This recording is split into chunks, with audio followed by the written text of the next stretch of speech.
হজরত শেখ আব্দুল কাদের জিলানী এক বংশধর একজন আল্লাহওয়ালা হজরত খাজা আব্দুল হাকিম রহমাতুল্লাহি আলাইয়ের এক ঘটনা এটি। হজরত খাজা আব্দুল হাকিম রহমাতুল্লাহি আলাই তিনি এমন একজন আল্লাহওয়ালা ছিলেন যে অত্যন্ত ভালো একটি বংশোদ্ভূত একজন আল্লাহর ওলি ছিলেন। তিনি তার এলাকায় অত্যন্ত জনপ্রিয় এবং পরিচিত ছিলেন। তিনি যেমন পরহেজগার ছিলেন ঠিক তেমনি তার হৃদয় অত্যন্ত কোমল ছিল। তিনি সর্বদা চেষ্টা করতেন সবাইকে সাহায্য করতে। তিনি যে এলাকাতে থাকতেন সেখানে হিন্দু বংশের লোকরাও থাকত। তিনি আল্লাহর এমন একজন অলি ছিলেন যার দোয়া সবসময় আল্লাহ রাব্বুল আলামিন কবুল করে নিতেন। যখন কেউ কোনো বিপদে পড়ত তিনি সর্বদাই বিপদগ্রস্ত লোকের জন্য আল্লাহ রাব্বুল আলামিনের দরবারে দোয়া করতেন এবং আল্লাহ রাব্বুল আলামিন দোয়া কবুল করে নিতেন আর বিপদ থেকে উদ্ধার করতেন। অনেক দূর দূরান্ত থেকে লোকজন মুর্শিদের কাছে আসত আল্লাহর কাছে দোয়া করানোর জন্য। এর বাহিরেও তিনি তার নিজের স্ত্রী এবং সন্তানের জন্য কষ্ট করে হালাল রোজগার করতেন। আশেপাশের অনেক ধনী বৃদ্ধ জ্ঞানী লোকও তার ভক্ত হতে চলে আসতেন। পুত্র সন্তানের জন্মের পর ভাবলেন এবার এই সন্তানই বংশের মুখ উজ্জ্বল করবে। কাপড়ে রং দেওয়ার কাজ তাদের বংশ পরম্পরায় কাজ ছিল। তো তার বাবা ভাবলেন যে হজরত আব্দুল হাকিম রহমতুল্লাহি আলাই ও এ বংশ পরম্পরা কাজটি পেশা হিসেবে বেছে নেবেন। কিন্তু তার মন তো পৃথিবীর কোনো কাজেই বসত না। আব্দুল হাকিম রহমতুল্লাহি আলাই ছোটবেলা থেকেই বেশিরভাগ সময় মসজিদে কাটিয়ে দিতেন আল্লাহর ইবাদতে মশগুল থেকে এবং বাকি সময় নিজেকে মানব সেবায় নিয়োজিত করে রাখতেন। তিনি যে এলাকায় বসবাস করতেন সেই এলাকায় হিন্দুদেরও বসবাস ছিল। হিন্দুরা তাকে নিয়ে ঠাট্টা করত আর বলতো যে একজন যুবক হয়েও কেন কোনো কাজ করে না। এমনিতেই তাদের চোখে মুসলমানের কোনো মর্যাদাই ছিল না। সে নিজেই কাজ করত এবং তাদের এই সমস্ত কথায় কোনো কান দিত না। তার কোনো উত্তর না পেয়ে হিন্দু লোকজন দিন দিন তাকে নিয়ে আরও বেশি ঠাট্টা বিদ্রুপ করা বাড়িয়ে দিল। এ ধরনের কথা বলা লোকের সংখ্যা দিন দিন বৃদ্ধি পাচ্ছিল। সবাই বলতো যে বাবা বৃদ্ধ হয়ে গেছে অথচ ছেলে কোনো কিছুই করে না। লোকদের নিজের বিষয়ে কোনো খেয়ালই ছিল না, কিন্তু আব্দুল হাকিম রহমতুল্লাহি আলাইয়ের বিষয়ে তাদের যথেষ্ট মাথা ব্যথা ছিল। একদিন আব্দুল হাকিম রহমতুল্লাহি আলাই তার পিতাকে বলল, আমি কি কাপড়ে রং করার বদলে কাপড় ধোয়ার কাজটি করতে পারি? উত্তরে তার পিতা তাকে জানালেন, এখানকার হিন্দু লোকজনেরা অনেক ধনী হয়ে থাকেন, তাদের কাপড় খুব ভালোভাবে পরিষ্কার করতে হবে। কাজটি করে নিতে পারবে তো? এটা কিন্তু সহজ কোনো কাজ না, কেননা হিন্দু লোকগুলো কিন্তু এমনিতে সারাক্ষণ তোমাকে নানাভাবে ছোট করে কথা বলে, আর কাপড়ে যদি সামান্য ময়লাও থাকে তবে তারা তোমাকে ধুয়ে ফেলবে। আব্দুল হাকিম রহমতুল্লাহি আলাই উত্তর দিলেন যে এতে কোনো সন্দেহ নেই যে আমি কাজটি করে নেব। আমি আপনাকে সংসারের উপার্জনের জন্য সাহায্য করতে চাই। এটা শুনে তার বাবা খুশি হলেন এবং আব্দুল হাকিম রহমতুল্লাহি আলাই ধোপা হয়ে গেলেন। এখন সে নদীর তীরে কাপড় ধুতেন আর ওখানকার হিন্দু লোকেরা তাকে নিয়ে মজা করত। তারা এটা বলতো যে তুমি আবার কাপড় ধুতেও জানো নাকি শুধুমাত্রই দেখাচ্ছ? ওখানে যতজন হিন্দু ধনী ছিলেন তাদের সবার কাপড় এখন রহমতুল্লাহি আলাই ধুয়ে থাকেন। তারা তো মজুরি কম দিত, তবু তিনি ধুতেন। তার কাছে একটি শার্ট ছিল যা খুবই মোটা তাজা ছিল এবং সেটির উচ্চতাও খুব ভালো ছিল। তিনি শার্টটির পিঠে করে কাপড়গুলো নিয়ে যেতেন। শার্টটি সেখানে বাঁধা থাকত। চারটি তার বংশ থেকে পাওয়া, তার দাদা তাকে উপহার হিসাবে দিয়েছিলেন। এখন সে দিনের বেলা কাপড় ধুতেন আর রাতের বেলা আল্লাহ রাব্বুল আলামিনের ইবাদত করতেন। যখন নামাজের সময় হয়ে যেত তখন রহমতুল্লাহি আলাই নদীর তীরে দাঁড়িয়ে নামাজ আদায় করে নিতেন।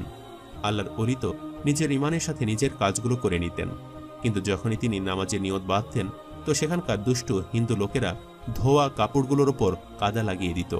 তিনি আল্লাহর ওলি ছিলেন আর তারা তো আল্লাহর ইবাদতে যখন মশগুল হন তখন পৃথিবীতে কি হচ্ছে সেদিকে তারা কখনোই খেয়াল করতেন না। কিন্তু নামাজ শেষে দেখা যেত যে ধোয়া কাপড়গুলো আবার কাদা দিয়ে ময়লা হয়ে গেছে। তার খুব আফসোস হতো যে ধোয়া কাপড়গুলো আবারও ময়লা হয়ে গেছে, আবারও তাকে ধোয়া কাপড়গুলোই পরিষ্কার করতে হবে। তিনি কাউকে কিছু বলতে পারতেন না। আল্লাহ রাব্বুল আলামিনের কাছে তিনি বলতেন যে হে আল্লাহ, যদি এমন কিছু করা যেত যাতে তারা নিজেদের ভুল বুঝতে পারে, এদের ইসলামের মর্ম বুঝিয়ে দাও।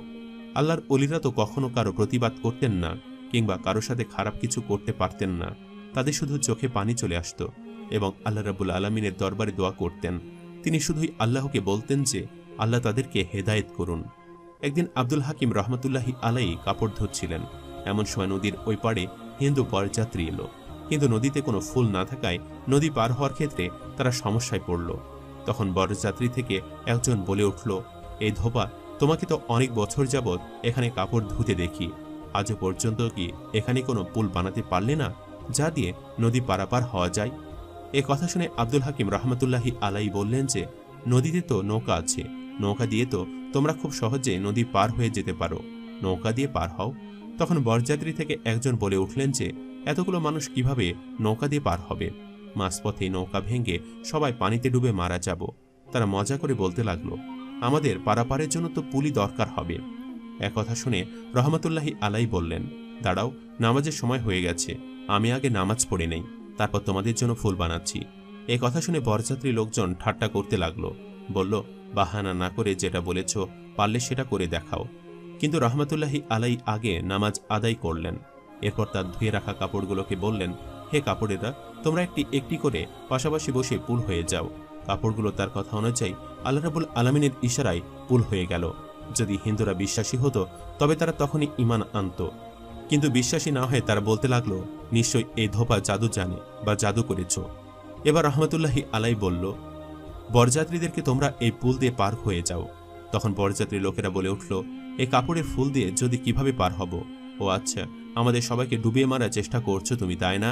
কারণ আমরা হিন্দু আর তুমি মুসলিম, তাই বলে? রহমতুল্লাহি আলাই উত্তর দিলেন যে, তোমরা ভুল করছো, এটা সত্যি সত্যিই পুল, এটা দিয়ে পার হলেই তোমরা বুঝতে পারবে সেটা। তখন তারা বলল যে, যদি এটা সত্যি পুল হয় তবে আগে নিজে পার হয়ে প্রমাণ দেখাও। তখন রহমতুল্লাহি আলাই তার ষাটটিকে বললেন যে, তুমি এই পুলটি দিয়ে নদী পার হয়ে দেখিয়ে দাও যে পুলটি সত্যিকারের। যদি আমি পার হই তবে তারা বলবে আমি জাদু করছি, তাই তুমি পার হয়ে তাদেরকে প্রমাণ দেখিয়ে দাও। ষাটটি আব্দুল হাকিম রহমতুল্লাহি আলাইয়ের কথা অনুযায়ী সে কাপড়ের তৈরি পুলের ওপর দিয়ে নদী পার হয়ে গেল। এবার রহমতুল্লাহি আলাই বললেন, এবার বিশ্বাস হয়েছে তো? এরপর বরযাত্রী থেকে কয়েকজন লোক বলে উঠলেন, চলো পার হয়ে দেখা যাক। এটা বলে আস্তে আস্তে প্রায় শখানেক লোক হিন্দু বরযাত্রী আল্লাহ রাব্বুল আলামিনের কুদরতে তৈরি কাপড়ের পুল দিয়ে নদী পার হয়ে গেল। পার হওয়ার পর তারা রহমতুল্লাহি আলাইয়ের কাছে মাপ চাইলেন এবং বললেন, তোমার ক্ষমতার কথা আমরা আগে জানতাম না। তখন রহমতুল্লাহি আলাই বললেন, এখানে আমার কোনো ক্ষমতাই নেই, সব তো আমার রব আল্লাহ রাব্বুল আলামিনের ক্ষমতা, তিনি সব ক্ষমতার উৎস, আমি যার ইবাদত করি। এ কথা শোনার পর বরযাত্রী সবাই ঈমান আনলেন এবং কালিমা পড়ে মুসলিম হয়ে গেলেন এবং বরযাত্রী ফেরত গেল, কেননা এখন আর বিয়ে হিন্দু রীতিতে করা যাবে না, বিয়ের জন্য আগে পাত্রীকে মুসলিম হতে হবে। সম্মানিত দর্শক, ভিডিওটি আপনাদের কাছে কেমন লেগেছে তা আমাদের কমেন্ট করে অবশ্যই জানাবেন, আর সবাই আমাদের সাথেই থাকবেন। আজ তাহলে এই পর্যন্তই। আপনারা ভালো থাকবেন, সুস্থ থাকবেন। আল্লাহ হাফেজ।